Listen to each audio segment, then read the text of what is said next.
Cari telespettatori, come sempre a settimane alterne noi ci ritroviamo insieme a Valeria Pilla, testimone al Club di Più. Grazie di essere qui con noi, Valeria. Grazie a voi, un bacio a tutti quelli che ci guardano.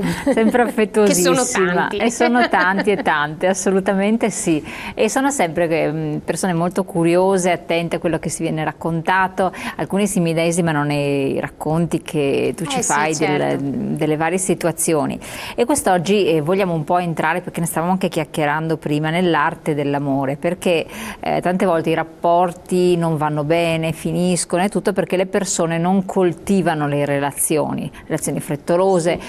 Per carità, ci sono impegni del quotidiano, la famiglia, i figli eccetera, poi tutto si sfascia, si sgretola, e quando magari si vuole ritrovare un nuovo rapporto, una nuova relazione, si è frutto di un passato che non ha portato dei buoni risultati. Che cosa bisogna fare per imparare ad essere seduttivi, sedurre, continuare a farlo nel tempo, senza che questo diventi però un impegno, una fatica, perché sennò io so già i commenti di chi ci ascolta, ma allora ci rinuncio.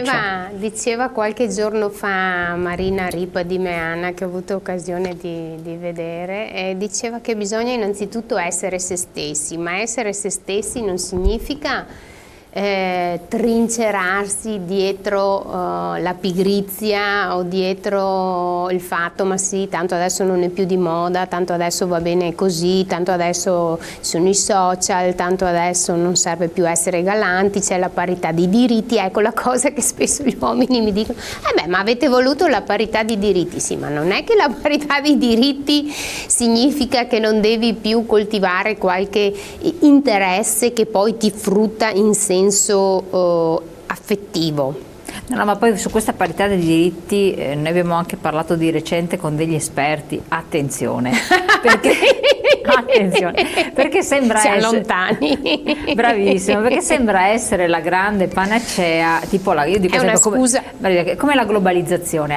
La globalizzazione è arrivata, siamo tutti felici e contenti, poi vediamo i boomerang di ritorno, certo, che è la grande bufala, perché la globalizzazione ha portato anche a delle grandi miserie, grandi povertà sotto tutti i profili, impoverimenti in generale. Sì. E quindi non è così, perché parità di diritti non toglie il rispetto, l'educazione, la galanteria eccetera, vuol dire che la persona devi riconoscerla pari a te sotto certi profili, ma non vuol dire ti do una pacca sulla spalla tanto quanto farei al mio amico. E questo invece anche nei giovani si sta perdendo, soprattutto nei giovani. I giovani hanno perso l'uso della lettura, quindi anche della parola, perché non sanno esprimersi assolutamente. Non lo dico io, lo dice Panorama. In questa settimana qua la rivista Panorama pubblica in prima pagina i due cantanti, Benji e Fede, che dicono a tutti i giovani: la vita è fuori dal telefono, non dovete stare troppo nei social, troppo nel telefono, non si impara niente, perché usano un termine, dicono, adesso non me lo ricordo, ma lo dirò dopo perché è molto interessante, e mettono un allarme per tutti i giovani, proprio perché i giovani hanno disimparato a parlare, perché per parlare bisogna anche leggere. Allora, e anche la lettura apre comunque degli orizzonti, ti porta, la lettura insomma quella sana ovviamente, non le stupidaggini che leggono appunto nei social e nei telefoni e su WhatsApp e su quant'altro. Le fake news, notizie false che non possono essere controllate. Tra l'altro dalle quali ci mettono in guardia anche persone che ci lavorano con i social, ma mettono in guardia proprio dalle notizie false che servono a monopolizzare le persone e a spostarle verso certe decisioni di interesse di altri e non della persona.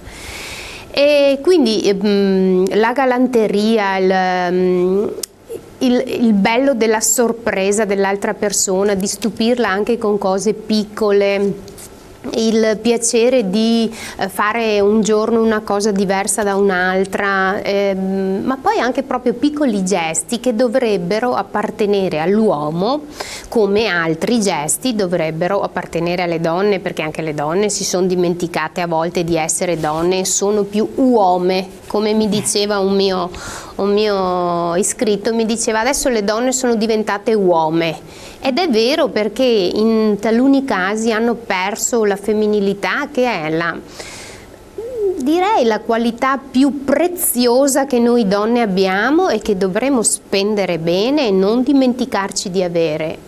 Dall'altra parte l'uomo ha perso la galanteria e quindi diventa tutto molto piatto, molto triste, gli uni si lamentano degli altri senza essere curiosi della scoperta ed andare verso l'altro, quindi capire Diventa cosa un si può inaridimento. trovare di nascosto nell'altra persona. Assolutamente. Ecco, quando al Club di Più vengono queste persone che cercano un partner, una partner, quindi vanno tutta una serie di questionari, di domande, eccetera, vi accorgete se c'è ancora questa componente di seduttività, questo modo di essere, e magari dove questo non esiste proprio in modo più totale, c'è un po' inaridimento, oppure lo riuscite a inoculare questo germe del fatto che bisogna coltivare e ricostruire qualcosa? C'è un'abitudine che è veramente persa. L'altro giorno il mio coach in palestra mi diceva, perché io sono un po' refrattaria al movimento, però insomma all'età incalza devo. Mi diceva che il nostro fisico ha una memoria, quindi se noi abbiamo fatto movimento da giovani, da piccoli, da adolescenti o dopo, è come se mettessimo una monetina dentro il salvadanaio, e anche dopo tanti anni che una persona non fa più movimento, queste monetine sono ancora dentro il salvadanaio, è solo necessario ricominciare a metterle dentro, e nel momento in cui io ricomincio a metterle dentro si risveglia la mia memoria di movimento e comincia, per alcuni più lentamente, per altri più velocemente in base al DNA, ed è come se l'avesse lasciato poco tempo fa. La stessa cosa è per tutti i gesti, le carezze, le galanterie, tutto quello che un uomo può fare per attirare a sé la donna, che poi, aperta parentesi, chiusa parentesi, alla donna basta veramente poco. Se un uomo volesse, fra virgolette, intortare una donna, quali sono quelli che ci riescono pienamente? Quelli che fanno gli attori e che recitano una parte del galantuomo, dell'innamorato, e le donne ci cascano proprio. Quindi voglio dire, ci vuole veramente poco. Sì, anche le donne, anche gli uomini ci cascano. Sì, anche gli uomini, certamente. E per risvegliare questo modo di far innamorare o comunque mantenere un rapporto, basterebbe ricominciare a mettere questa benedetta monetina nel salvadanaio della nostra memoria, perché sicuramente noi abbiamo utilizzato queste cose di più in passato. Adesso la tecnologia è la scusa assoluta, tanto mando un messaggio, tanto cosa serve la telefonata, tanto cosa serve che le mando i fiori, glieli mando via WhatsApp, lì il mazzettino di rose, tanto... e ci si accontenta di questo, sì, che ci si accontenta. Sì. Per stimolare questo bisogna fare uno sforzo comunque, uscire, normalmente tornare certo. nella realtà e fare uno sforzo. Facciamo anche degli esempi concreti che potrebbero servire, perché abbiamo visto il mazzo di fiori, giustamente può essere un'idea, una soluzione, sorprendersi e sorprendersi a fare certe cose, a pensarle, perché implica anche tutta una serie di ragionamenti, no? Devo andare per esempio a prendere i fiori, devo organizzarmi il tempo, lo spazio, cosa, quali, non delegare a terzi. È una cosa che comunque implica uno sforzo nella realtà vera, no? Invece che mettere... per esempio c'è nel libro di cui parlavamo fuori onda, c'è una prova scientifica che i biglietti scritti a mano, sia scritto a mano per motivi di lavoro, cioè per dare una consegna a un collega o per lasciare la mamma al figlio o qualcosa da dire a chiunque sia, o tra partner, hanno un peso molto maggiore se il bigliettino è scritto a mano, perché sembra, e poi nel marketing alcuni lo fanno. Ne parlavamo di un libro sulla persuasione. Sulla persuasione, sì, su l'arte della persuasione, sì, le armi della persuasione. Che non è convincere una persona, ma è cosa fa decidere una persona. Quindi non è la persuasione, a volte viene vista come qualcosa di forzato, nel senso che si convince un'altra persona a far quello. Invece la persuasione non è questo. La persuasione è il meccanismo per cui una persona decide inconsciamente, prende delle decisioni inconsce, e l'arte della persuasione serve per esempio anche con i figli, perché sapendo il meccanismo ai figli possiamo diciamo raggirarli in senso buono e farli studiare di più, fargli avere determinati atteggiamenti piuttosto che altri, utilizzando queste risposte inconsce che tutte le persone hanno a livello globale. Pensa a te, cioè, questo già diventa importantissimo. Quindi essere persuasivi, essere seduttivi, recuperare questo, e quindi è anche un'arte di amare in qualche modo, no? Sì, amare non è una cosa semplice, coltivare un rapporto non è una cosa semplice, ma neanche coltivare un orto non è una cosa semplice. Questo è il mio hobby preferito, io ho un orto biologico e faccio una fatica immane, perché altro che quello che vedi al supermercato, cioè io mi rendo conto di cosa compriamo al supermercato e cosa mangiamo, perché so quanta fatica e quanto amore e quante cure servono per far crescere un orto in modo naturale. Quindi niente nella vita è facile, di facile ci sono le bidonate, di facile c'è la droga, c'è il gioco d'azzardo, di facile ci sono tutte le vie percorribili facilmente che portano purtroppo poi a delle soluzioni, insomma, che sappiamo. Esatto. Ma tutto il resto, dal lavoro al vivere insieme, al far crescere i figli, sono tutte cose difficili, ma che possono dare delle... Io ho cresciuto 3 figli con difficoltà enormi, perché separata e sola ho vissuto... Dicevo l'altro giorno a mia figlia, se muoio dovete ricordarvi che io, prima di tutto, ho sempre pensato a voi, perché per me il figlio è stata i figli sono stati una fatica, ma io non, cioè, dire fatica per me è quasi una bestemmia, perché anche se ho faticato tanto, sono la cosa più bella e più riuscita della mia vita. Quindi se da una parte è vero che per far ginnastica si fa fatica, che per andare al lavoro si fa fatica, che per fare una cosa fatta bene si fa fatica, per coltivare un rapporto e tenerlo vivo si fa fatica, è altrettanto vero che si vive bene anche facendo un po' di fatica, cioè, dopo c'è la gratifica che magari dura più nel tempo, che dà più soddisfazione. Sì, che uno si sente più realizzato, si sente nel posto giusto, con la persona giusta. E questo non è cosa da tutti i giorni, perché tutti i giorni ci sentiamo dire il contrario. Ecco, esatto, questo succede normalmente quando una persona inizia a inocularsi il germe, o già ce l'ha, di voler ricominciare la propria vita, no? E quindi sì, magari andare a club di più, magari affrontare questi nuovi step. Con che stato d'animo dovrebbe farlo? E quindi con che spirito? Quale potrebbe essere la settimana? Di curiosità e di imparare, perché nella vita si impariamo da tutte le persone che incontriamo, forse anche a capire che quello che è davanti è un imbecille e con quelle persone non dobbiamo più comunicare, forse anche quello è già che abbiamo imparato qualcosa, ma molto più spesso le persone che incontriamo ci insegnano qualcosa, sempre, in tutte le situazioni della vita, ci insegnano e ci fanno anche pensare magari a situazioni in cui noi abbiamo giudicato qualcuno solo perché abbiamo visto solo l'apparenza e non la sostanza di quella persona, e anche cercare un uomo, una donna, un partner, un amico, un compagno, una persona di cui fidarsi, a mio avviso deve essere fatto con un'apertura, con una curiosità, quindi lasciando perdere, come diceva Ezio Bosso, anzi, se volete farvi un regalo nella vita andate a vederlo, perché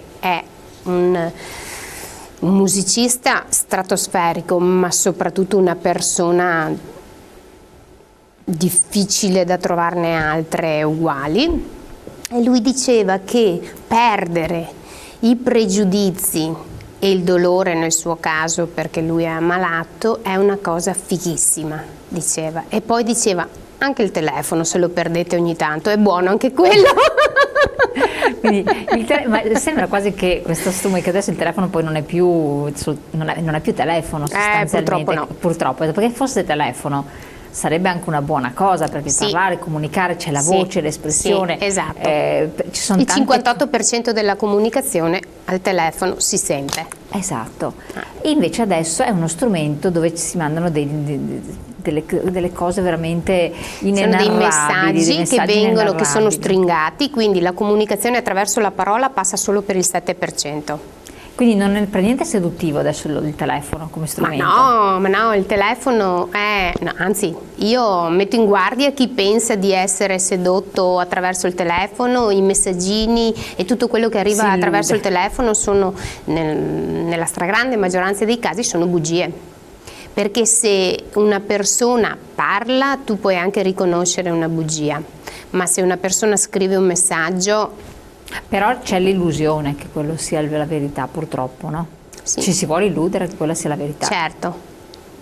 Questo è un problema. Perché è meno faticoso. Però i nodi poi arrivano. I nodi poi arrivano, e quando arrivano troppo tardi hanno creato delle cicatrici, dei solchi. Willy Pasini diceva che la solitudine delle persone e anche le situazioni negative protratte nel tempo, che sono diventate croniche, creano dei solchi nel cervello, come i dischi, quasi incolmabili dopo. Quindi a un certo punto i nodi arrivano al pettine, e se è troppo tardi non si riesce neanche più a districare sto nodo.